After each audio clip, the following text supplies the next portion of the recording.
In this video, I'm going to show you a step-by-step guide on exactly how to connect your DJI Osmo Pocket 3 to your computer or laptop right here, as you can see. So basically what you need to do is to grab one of these, you can see one of those cables right here, and one of the ends needs to go into your computer here, and the other end needs to go into your DJI Osmo Pocket 3.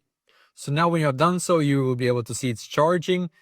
Basically what you need to do is to just click on this button right here and then click on the file transfer button. Make sure to click it quite quick though, and you should be able to see here. You can see that it's connected for me here. It says, do you want to import files from this disk here? And I'm going to click on yes.